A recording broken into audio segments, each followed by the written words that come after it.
Kayla. So you had a new client this week, I right? did. Yeah.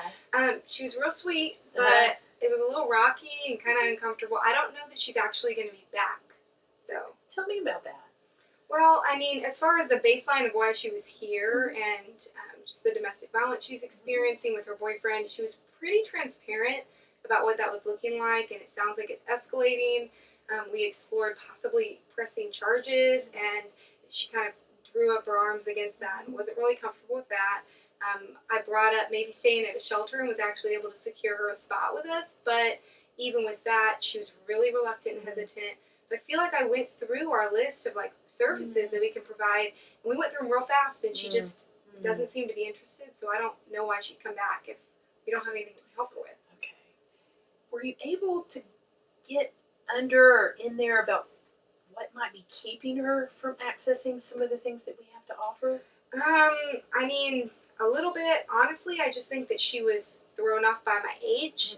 And then when we talked about her boyfriend, she disclosed that he's undocumented, and I think that may have drawn some just space between us and maybe made it a little more uncomfortable. So I just stopped pushing with that. Okay. So there's some differences between you and her. Oh yeah, I think that they're pretty obvious. Oh, okay. Yeah. Obvious to you and to her. I would say so. Okay. Were you able to? I'm bringing up the term that you've used before, broach. Were you able to broach any of that with her? I mean, no. Like I said, I think it's obvious, and the broaching just kind of means bringing it out there, and it's already out there. Like, I don't know what you want me to say. Like, I noticed that you're older and Latina, and I'm white and in my 20s, and you're a therapist. I don't know. It seems really awkward, and I don't know that awkward is worth the benefit if there's any there.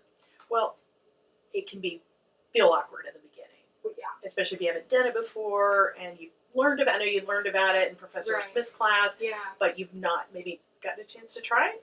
No, I haven't tried it. I mean, we read a couple articles on it, and it sounds great on paper, but to be the one sitting in that situation and doing it. Yeah, and to say, I just don't see the benefit. Maybe in other situations I see it, but with this one, it just seemed enough of an obvious thing that I don't see how it really build rapport there. Okay. So.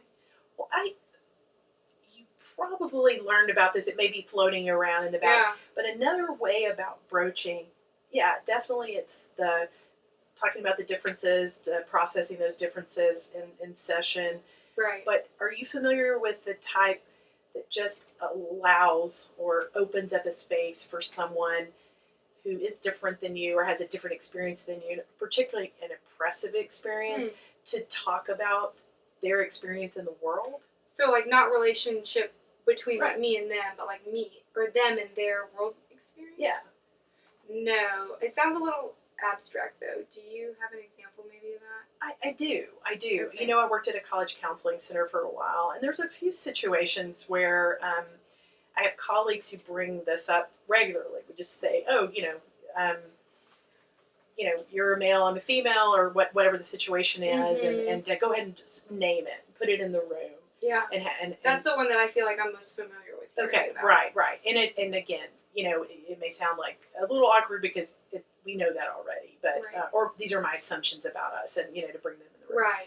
But another way that was really helpful, I had a graduate student, who was a person of color in a predominantly white Caucasian department on campus, and she was having difficulty when she had never had difficulty before, and so.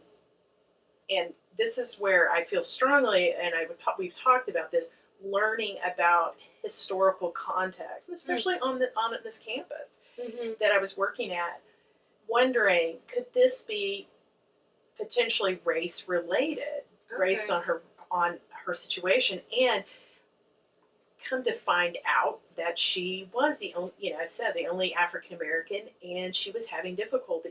So just to talk about her experience, what's it like? Have you been in situations like this? She went to a historically black university, so it was a very big switch for her. So just even what does it mean to be in these systems? What's it like for her? And then ultimately, she did have a discriminatory experience with a professor. Oh, wow. And so it did connect us in a way that I believe she knew that I saw her in her experience, and that I didn't push it under. And if you remember that article, I happen to know that article too. Yeah.